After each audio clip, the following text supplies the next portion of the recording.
All right, let's go. Thank you all for joining us on this magnificent art museum road trip in Southern California. All of these museums were started by people who love looking at art and making art. And visiting an art museum makes for a visually stimulating experience, introducing you to people's visions. And creativity is just infinite. And you're going to see that tonight. So, art collecting in art museums in America really started with a few very wealthy New York City residents who spent their summers in Paris. You just don't spend summers in New York City, you go to Paris, right? So, sitting around one evening, they decided to bring art to New York City. After all, they'd experienced the Louvre and other places. They wanted to bring art to New York City to educate the American public about fine art. So they started that collection, some of it with their own works of art that they had bought. And today we have the Metropolitan Museum of Art in New York City. Their initiative was infectious. And there are several magnificent art collections in the United States of America, many of them rivaling anything found in Europe. The 5 art museums and collections that we'll see now have similar beginnings. These forward thinking and generous people believe that art is essential in life and in our communities. So we must invest in art so we can invest in the future. All of these museums showcase modern and contemporary California art. And art is truly genius made visible. So, some examples here as we go along. We'll visit these museums. We'll start in Oceanside Museum of Art. Then we'll head up to Laguna Art Museum, and then the UCI Institute and Museum of California Art in Irvine. Then we're going to stop at the Bowers Museum in Santa Ana and end up with the Norton Simon in Pasadena. Just realize there's a part 2, so we're going to hit the LA museums hot and heavy on December 15th. But there's our little roadmap, there's our little stops. To show you how much California meant to artists of the past, present, and I'm sure in the future, artist Piazzoni said, when asked, he said, "Do you have a religion?" This is one of his works of art here. And he replied, "If I did, it would be California." Here's another piece of his. You can see it's very California, what they call it Impressionism, more on that in just a minute. Also, another California impressionist, Benjamin Brown, was so in love with the California countryside that he even signed his paintings. And you can see kind of a blurry signature down here, Benjamin Brown, and underneath it, it said California. So let's go to California. So our first stop, like I mentioned, is Oceanside. Originally, it was a great stop between the people that were traveling on those first roads from LA down to San Diego. What could be better? These broad beaches where you can walk for miles. They even drove their jalopies across the broad expanses of sand there. Pretty soon, tourism really became something, and these are Robert's cottages right on the beach. You can step across the road, and there they are. Here's Robert's cottages and how they look today. And right across that road, like I mentioned, is this glorious beach. A few steps from there, not very far from there, you see the Oceanside Museum of Art. And we believe in the transformative power of art. Here we see on our corner a beautiful new sculpture that was just put up, beaconing people to come and see what we've got. The original building was an Irving Gill building, a very famous architect. And once it was a city building. And once the city outgrew that building, they bequeathed it to the Museum of Art.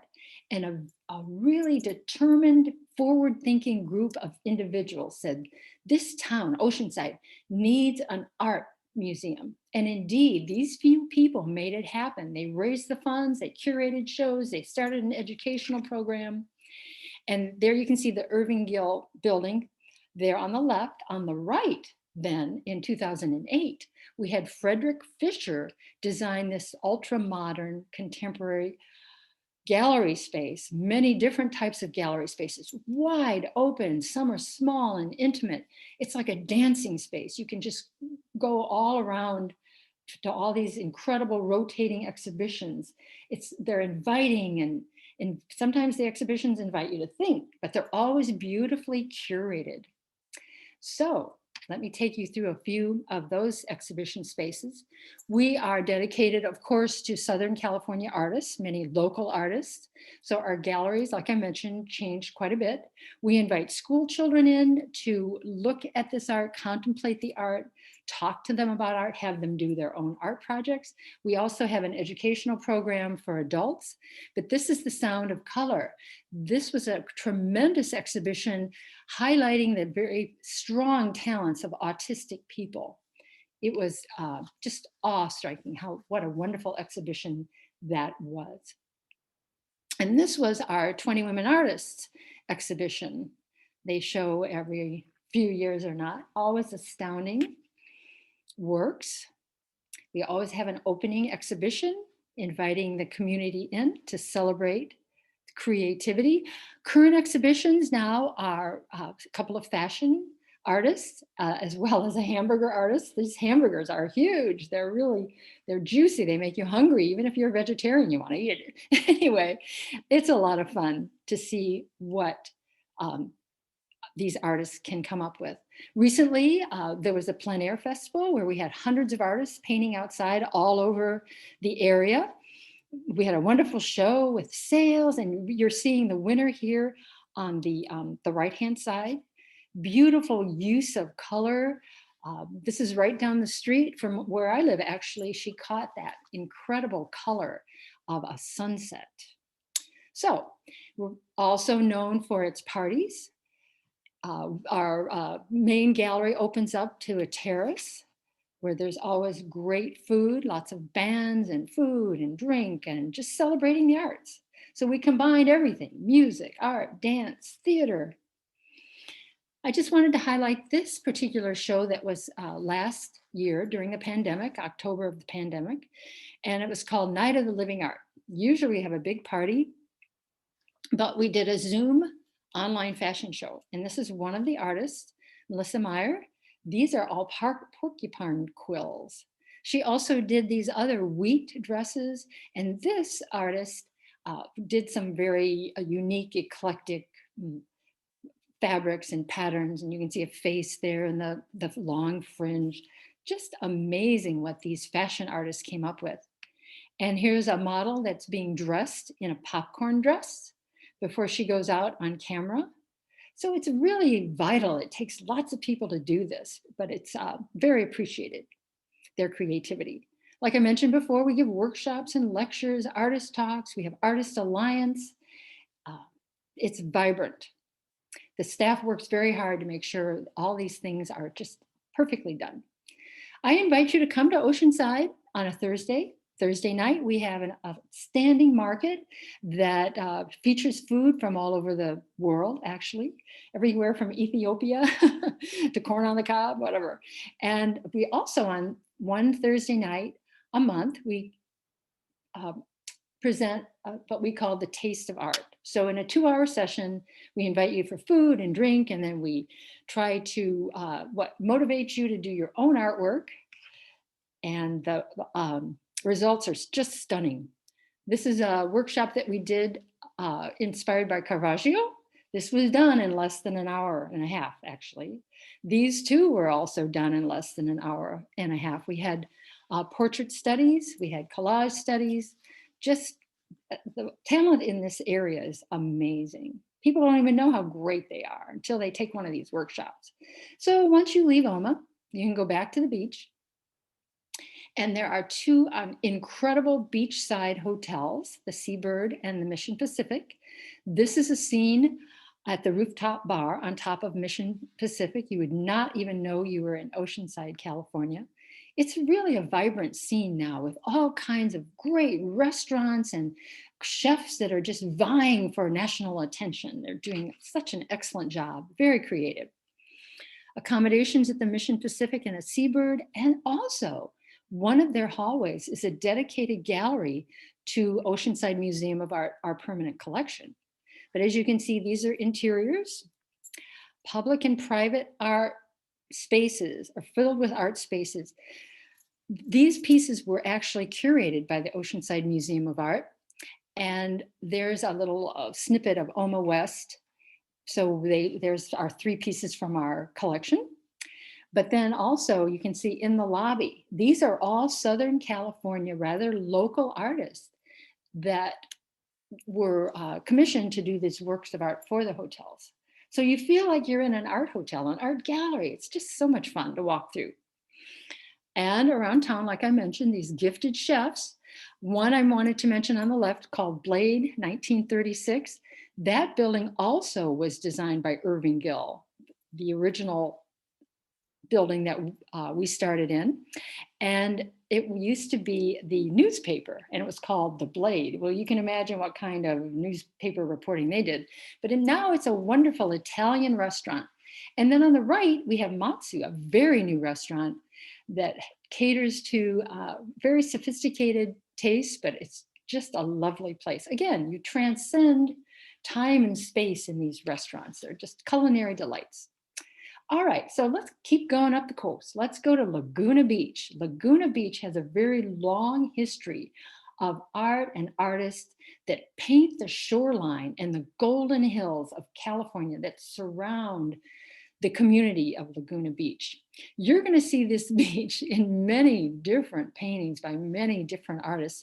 And actually, where the art museum is today, the artists would perch their easels on that very spot and paint that beach at all different types of the day. And one of those artists once said, you've got to sketch really fast because the light changes every 15 minutes. So you can imagine the expediency that the artist painted with and through. The Laguna Art Museum was founded by Edgar Payne and Anna Hills. And originally it was just for artists, their community, and how they supported each other and how they painted. As you can see, it was kind of a fellowship between the painter and the public. And that proved to be very successful. It is the only museum collecting and showing California art, all of California art, and nothing but California art. That's a direct quote from their website. It was founded by artists, it was funded by artists. Anna Hills went off and she collected enough money, raised enough money to have a permanent space made. Here's the Art Association in 1929, the Steele Gallery. Obviously, that's Mr. Steele there who donated some money, is also in the current structure. So he is definitely remembered. So the permanent collection grew and the whole community embraced this art experience. And it actually became the educational, the social, and cultural center of the town. There now are about 3,500 works of art in their permanent collection, and they offer many exhibitions, educational programs, and events throughout the year. They are always running something. It's fabulous. And it's located, this is the new building. It's located, like I said, on the cliffs that used to be the staging area for these paintings. And it's also very centrally located. Not only can you walk down to the beach, but you can walk down to the town where there's hotels and restaurants. It's really an amazing facility. Again, another very community-centered focal point. And in 2018, they celebrated their 100 years anniversary with many different events and festivities, bringing people in from all over the world to celebrate their successes. Anyway, so some of the galleries have monumental art, some are more contemporary, some are more classic, as I might say.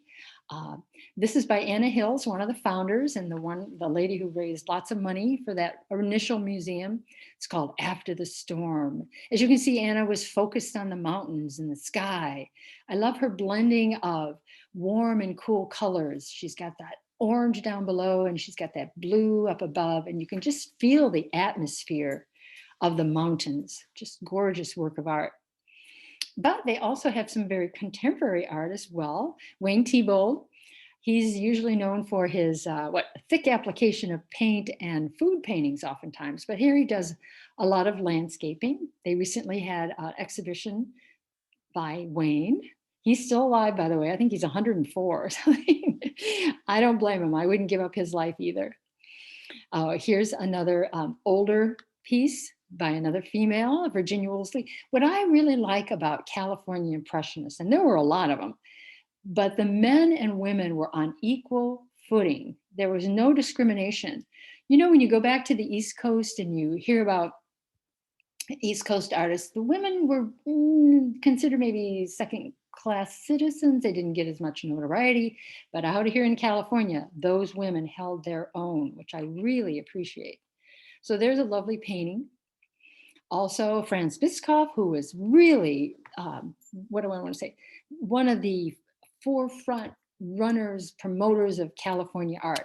This is in the Laguna Museum of Art permanent collection. 3 women at the seashore. You can see the vitality, you can see the movement, you can almost hear the waves crashing on shore. He too has an excellent combination of warm and cool colors. So your retina is stimulated and it wants to see things. Your eye is always analyzing and imagining what, visually what you're seeing. Anyway, now showing the fanciful world of Jessie Arms Botke. Now, another woman, very successful, got her preliminary training at the Art Institute of Chicago, which is a second home to me because I taught in Illinois. I'd bring my students up every semester. But it's wonderful to see. Georgia O'Keeffe also went to the Art Institute of Chicago. So it's wonderful to see how these successful women artists, where they came from, what their training was like. So if you can make it up there, that'd be great. It's there till January 16th. Here's another one by Anna Hills, High Tide at Laguna Beach. Beautiful handling of water. What that water splash took 2 seconds, but her painting took a little bit longer than that. But she captures the rhythm and movement. Here's another shot from the hill where the art museum is, that beach. You can see the nice curve of the beach and you can see the hills. Obviously, before it was populated with all those houses that are up there now, by Clarence. Clarence also painted around Santa Barbara, and also a lot of them went up to Monterey. But here's that beach. There's the curve. This is how it looks today. This is how when Clarence painted it. When I mentioned California Impressionism, yes, the California Impressionist artists got that name because they painted in the style of the French Impressionists, but they had a whole different premise. They had a whole different intent. French Impressionists tried to catch the fleeting moment of light. Let's just catch that little flicker of, morning, afternoon, evening. Think of Claude Monet's series of his Rouen Cathedral and other things, his haystacks. But the California artists used that impressionistic style of painting to capture how California was and should remain. They were environmentalists, obviously. Oh, but back to Laguna. Here we are in the new architecture, lots of light flooding in, white walls, gorgeous. And they have these beautiful classical California Impressionists. Another one by Ben Brown. As you can see, little California's under that, under his signature. Love his enthusiasm.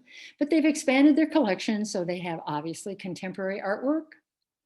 Not much difference between that and that. Look at the colors, very similar. Look at they are vertical locations. It's just that there's no subject matter in this one, but it still stimulates your retina and your imagination. Here's another gallery space at Laguna.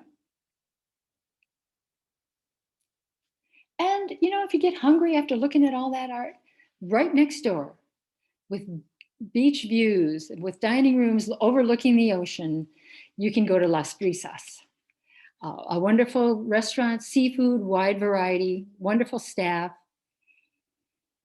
So that's right next door, convenient. And here's a painting of Las Brisas, the restaurant, charmingly done. And right down the block, up on the hill, that's where Las Brisas and the art museum is. And right down the block, you can go to the beach, like I mentioned, there's the beach there on the left, and you can walk these darling little shops that are in historically prominent buildings. So it's always been a thriving beach community, artists supporting each other. And you can also stay in the inn at Laguna Beach, which is, so the restaurant and museum are at the top of the hill.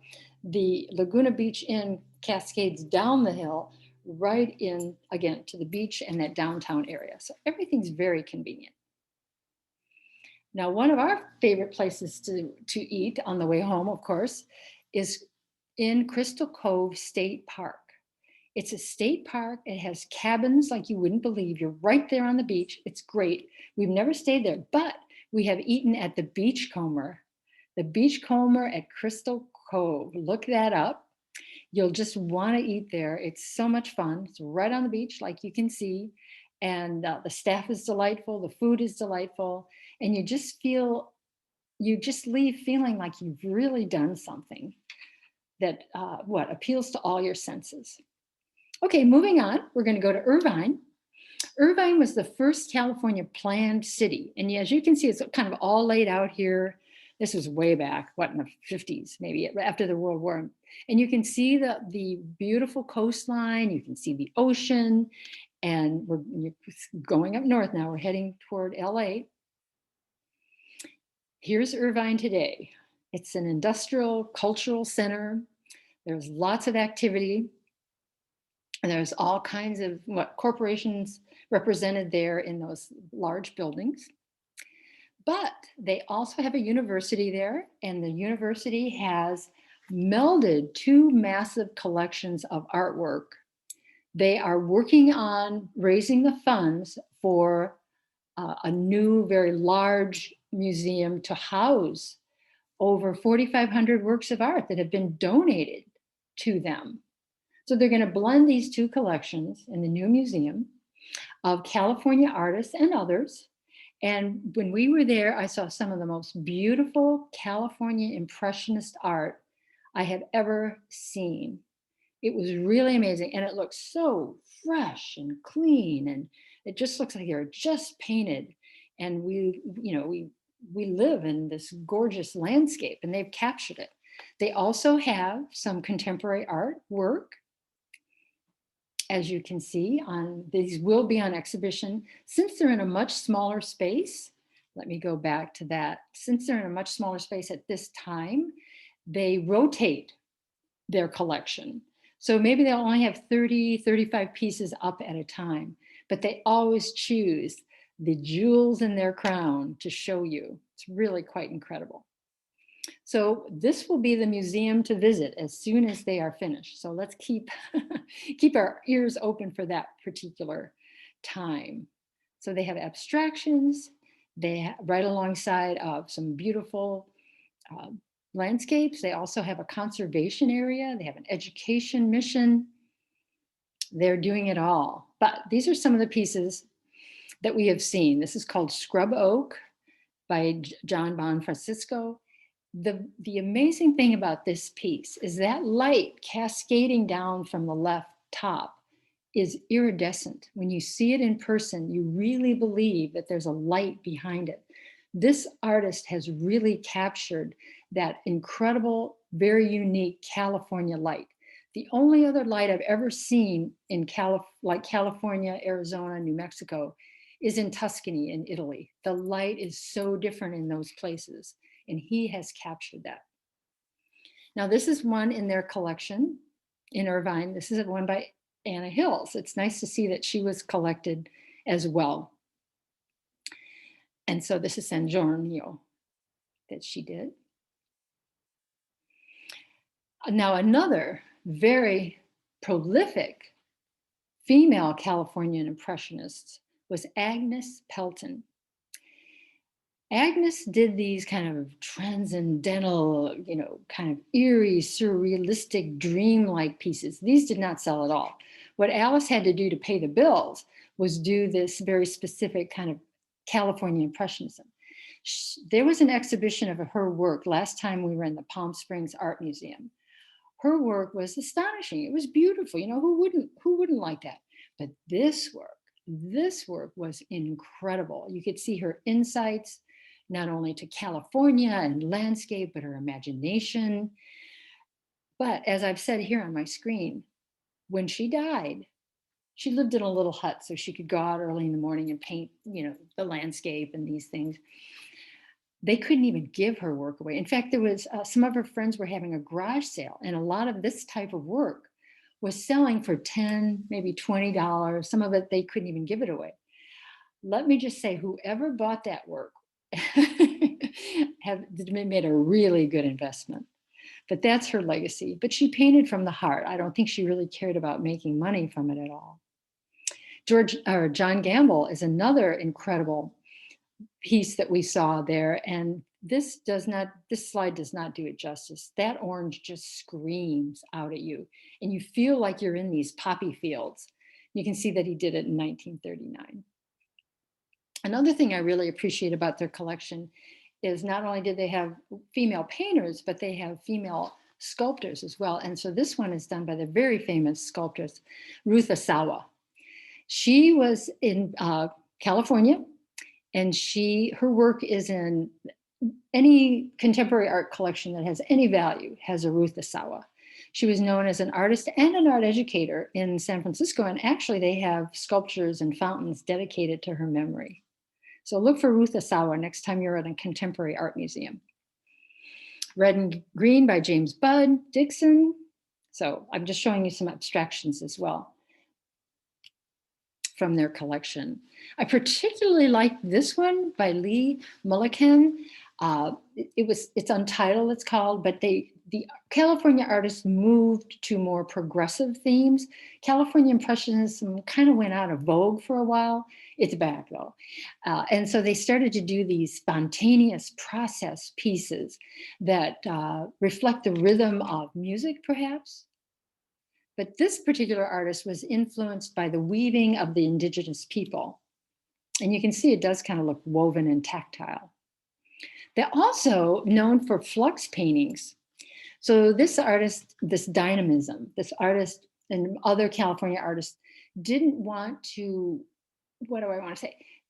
know what the outcome was going to be. So they experimented with a lot of liquid paints and gravity and what the viscosity of the paint, how it moved around the paper, the canvas. And so they came up with these what they would call flux paintings.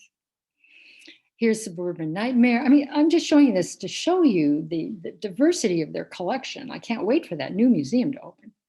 Oh, and this was really cute, this abstraction. Oscar Fischinger donated this work of art to one of the collectors, and it was so cute. He was so happy. He said, "Oh, please accept this red ball painting from me." And so I like in the archives how the museum has kept the personal correspondence from the artists as well. All right, so we're leaving Irvine and we're going up a little bit further north, just a wee bit. These museums are within 15 minutes of each other. We're going to go to Santa Ana. So here we are in historic Santa Ana. And what do we see but the Bowers Museum? As you can see, this little watercolor there on the right, what I like about the Bowers is on the corner, they have this bell tower and it kind of welcomes everyone in. So you can see that welcoming entrance from every corner on Main Street there. And they are very careful to maintain the Spanish colonial architecture that is so historically important to Orange County. So the Bowers collection started with Charles Bowers. Actually, the museum is on where his home was. And so that was taken down and the museum went up. So it used to be, his collection was really a historical record of Orange County from about 1939 to 1987. So about 50 years, people enjoyed his collection, his historical collection. And then a transformation took place in 1992.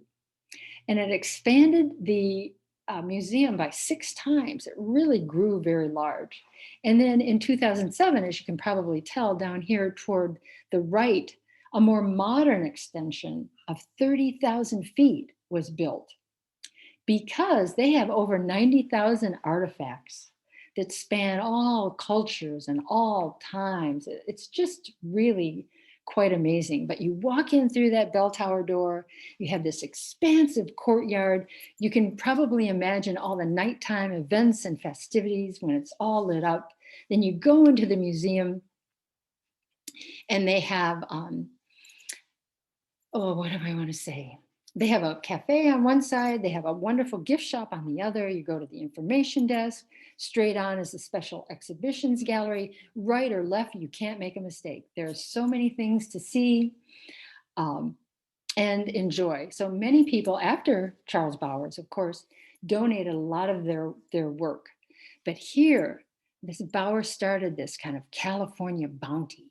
What do we have to offer? But we had citrus fruits. And I love this composition. I'm even going to use this in a workshop because it's an asymmetrical composition, but it really works. So you've got this Asian vase here amongst all these wrapped oranges, either getting ready to go to market, to be shipped to who knows where, or they've just arrived. In the special exhibition that they have, and they have it up now, they have lots of Millard sheets, very popular art, especially around LA, paintings and watercolors. I loved this one. It's called Mexican Evening. So it's got running horses. It's a little bit of surrealism going on, dreamlike qualities. What I like about Millard, he did a real wide variety of subject matter and styles. He wasn't afraid to just go with whatever he felt at the time. While we were there, also down one hallway, they had several temple murals and they had a video going. These temple murals must have been 10 feet tall, maybe 6 feet wide. They remind me of the very contemporary artist Murakami and some of the work he has at the Broad. Anyway, these are sacred realms temple murals. And this is the artist, he's contemporary as well. Very intricate designs, the details, they're luminous, they're metallic. I mean, you just want to get close to them and see every little detail possible. They also had an instructive video running of how the monks, the Tibetan monks, also paint on the floor, and they do those wonderful little colorful sand paintings and how that's applied. So it's a very informative, educational museum. And another exhibition they had, the Spirit and Head Hunters exhibition. So I learned why people hunt heads in Polynesia. It was an astounding photographic and actual artifacts collection, beautifully done, beautifully crafted. It shows you the different cultures and their values, but humans have always needed that aesthetic. They always need beauty in their lives. So this is one form of aesthetic. And then they had a collection of the silversmiths of South China, a very small area in southern China that does these intricate patterns of tiny little thin strips of silver. And they also had a video going. Actually, it was from the Art Institute of Chicago with Chinese artists actually twilling all these tiny little pieces of silver and welding them together. They also had a saddle on the side that you might see there. You could just stop and stare at this jewelry for a long time. Here's a close-up of one of the crowns. They made several of these for each girl in the procession that was on the video. And you can see the reflection of other jewelry on there. They also had this beautiful garment from the very same. And they made a good point in this presentation. They said that Chinese art, Asian art, really has a very small footprint in art museums today, where we give a lot of gallery space to African, Egyptian, Greek, Roman, but not so much Asian art. But that's not true in all museums, but in many around the United States. So I thought they made a good point because China has been a culture and a country for over 5,000 years. So they gave a wonderful timeline and the art that happened during the timeline. My only idea of why that's happened is because the Chinese revere their ancestors so much, they never changed styles or techniques because they didn't want to insult their ancestors. Where Western art, we're changing all the time from the Greeks on. Anyway, they had a gallery dedicated to the indigenous people of Orange County as well. And they do have, since they have over 90,000 artifacts, they do have a wonderfully diverse and encyclopedic collection. So those rotate through the galleries as well. So you see Egyptian, you see Mayan, you see African art with these three examples. They also had some huge sculptures that were on prominent display, but they also have paintings, and they also have California Impressionism. Guy Rose, here on the left, actually studied with Claude Monet at Giverny. So he was a pupil of Claude, and they got along really well. And then Guy came back to the United States, and he kind of spread that technique around. Here's Marion Watchell and some of her California Impressionism work. You can see all of this there. And of course, they have some more modern Asian art, these wonderful galloping horses done with pen and ink. So much fun to see the diversity there. Oh, and here's the cafe and the gift shop that I mentioned. Always fun to see. Okay, and then, of course, if you go downtown, scenic, historic Santa Ana, again, the colonial mission buildings, incredible facades. I'm so happy they've kept all these. And if you want to grab a quick bite, you can go to the playground. And they have a good, again, diverse menu. There's always good food. Where there's good art, there's usually good food. All right, so our fourth and final stop for this evening is in Pasadena, another historic town, just right outside of LA. It's always a lot of fun to visit Pasadena. There's so much to see, so much to do. But my jewel in the crown in Pasadena, of course, is the Norton Simon Art Museum. Now, why is it named by a man? You know, that doesn't happen very often, but for a man, I should say. Norton Simon is an industrialist. He was also one of the top art collectors in America in the 1960s. He collected over 4,000 works of art in his lifetime. It's worth billions of dollars in today's dollars. So, how did he make his money? Does anyone know how Norton Simon made his money? Well, he just so happened to own Avis Car Rental, Hunt's Foods, lots of ketchup there, Max Factor Cosmetics, Canada Dry Corporation, McCall's Publishing, among other interests.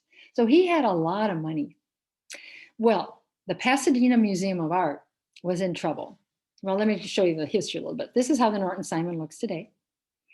But originally, it was the Pasadena Art Institute.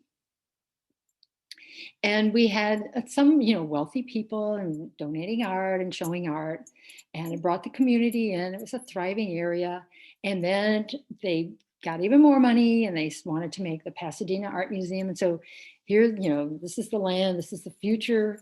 It used to be someone's home, and they were going to use that space to create an art museum in 1967. Well, they ran out of money. They mismanaged money. This was going to be a contemporary art museum, the only contemporary art museum between San Francisco and La Jolla. Both of them had contemporary art museums. And so Pasadena said, well, we'll do one in between. Well, like I said, funding was a problem. So Norton Simon walks in and he said, you know what? I'll get you out of your debt, and I will donate my collection, and I will give you another $1 million. But my collection is not contemporary. I insist that 75% of this new museum will have my collection. The 25%, you can have those contemporary things. And of course they said yes. So we have this beautiful building because of Norton Simon and his wife, Jennifer Jones, the actress. They worked together to collect the most beautiful things.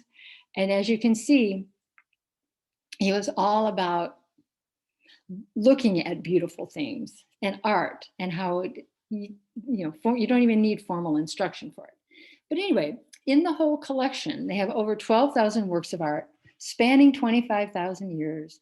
And all this went into what was going to be a contemporary art museum. But don't worry, because his sister, decided that she would start a contemporary art museum in LA. It's called the LACMA, the Los Angeles Contemporary Art Museum, which is undergoing a huge renovation right now. I can't wait to get there.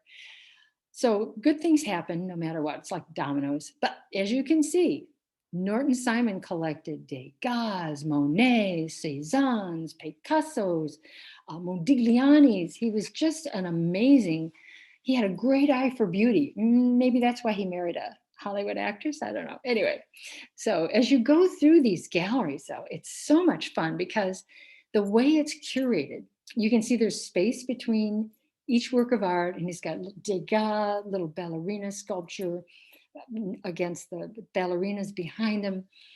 The way it's curated, you feel like you're surrounded by this beauty, but you have just enough time between each work of art to kind of decompress and then be all excited again by the next work of art. It's really well done. So here we are in 1995 with Norton out there in the front, leaning up against a Henry Moore sculpture. And once he passed away, Jennifer Jones, his wife, was the head of the board of directors there, and she commissioned Frank Gehry to do an expansion to bring more light into the gallery, so you can see this oculus, this white area on the ceiling, and these wide open spaces. So Frank Gehry did that. Here's another view of that, along with the beautiful, remember, the Impressionists, post-Impressionists still wanted a lot of light in their paintings. Light, color was so important to them. It's only fitting that light floods into those particular galleries. But again, it has an encyclopedic collection. And so you have works from India, Thailand, Japan. And so you can be amazed by all these things. And what's really fun is you can see the inspiration that Van Gogh got from these Japanese prints. So here's a Japanese print on the right, and there's Van Gogh's work there. I mean, I could give you a whole lecture on how Van Gogh was inspired by Japanese prints. So there's lots to tell you. Anyway, Rembrandts. He has Rembrandts, plural. So you can see these are in his collection. Rembrandt, as you know, was a Dutch Baroque artist who we're still studying him today, and how he applied paint and how he got beautiful facial and flesh colors and tones. You can see in this portrait here, self-portrait, he did lots of those. You can see the green and the pink next to one another, so the flesh comes alive. Amazing artist. So, like this slide says, he has 6 Van Goghs, he has hundreds of Degas, Degas pastels, Degas paintings. This there, the painting with the woman in front of it that's in white, that's actually a Monet. Here's a close-up of the Van Gogh. So there's a close-up of the Van Gogh. He also had this wonderful Van Gogh olive trees. He did 100 olive trees in the span between June and December in 1888, I think, right before he died in the south of France. Just an amazing proliferation of work. And it's so fun to see the vital brush strokes of both these artists, actually. But you can see how electric Van Goghs were. Oh, here's a pastel by Degas. More little ballerinas. You'll notice that in all his ballerina paintings, he always has a dark specter, either a male ballet instructor or a female chaperone, always in black, making sure the ballerinas were like trained animals. Anyway, he has, like I mentioned, Cezannes, Gauguins. You know, Gauguin broke all kinds of records before Salvador Mundi did. A Gauguin sold for 300 million before Salvador Mundi got the, 433 million. Art market's crazy. But anyway, Paul Signet, who's painted alongside pointillist Georges Seurat. He has Matisse. I mean, this man really knew beautiful things and collected them. Picasso, Modigliani. It's just delightful to go through this museum.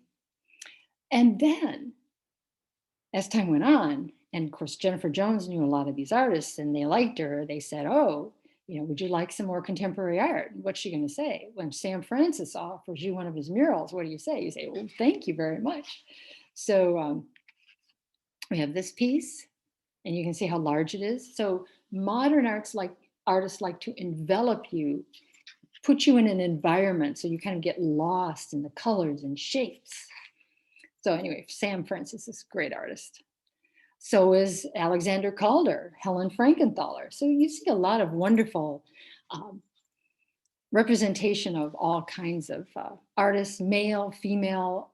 You know, the nice thing about 20th century art, and I say this all the time, is oftentimes you can't tell what culture or what country they're coming from, which is really important to me. We should be able to look at a work of art with no preconceived ideas of where or when or who. You just enjoy it for its color, its shapes, its compositions. Oh, and also, this is a wonderful addition to the museum as well, in that Nancy Gosley Powers, who I wasn't really familiar with, but I've looked her up. She designed the gardens outside of the Norton Simon, the sculpture gardens. And so they call this Pasadena's Giverny because they're water lilies. And then you walk through the sculpture garden and you go, oh my goodness, is that Rodin's Thinker? Indeed it is. It's in the edition of 12, Norton Simon bought number 11. So there's 12 Rodin thinkers, but he got number 11, which is amazing. And then you look and you go, oh my gosh, is that a Henry Moore? So you walk over and yes, indeed. This one's called The King and Queen by Henry Moore, famous British sculptor of the 20th century. And here we have Norton on the phone, probably making another deal or buying another work of art. And you have Pasadena's Giverny right there.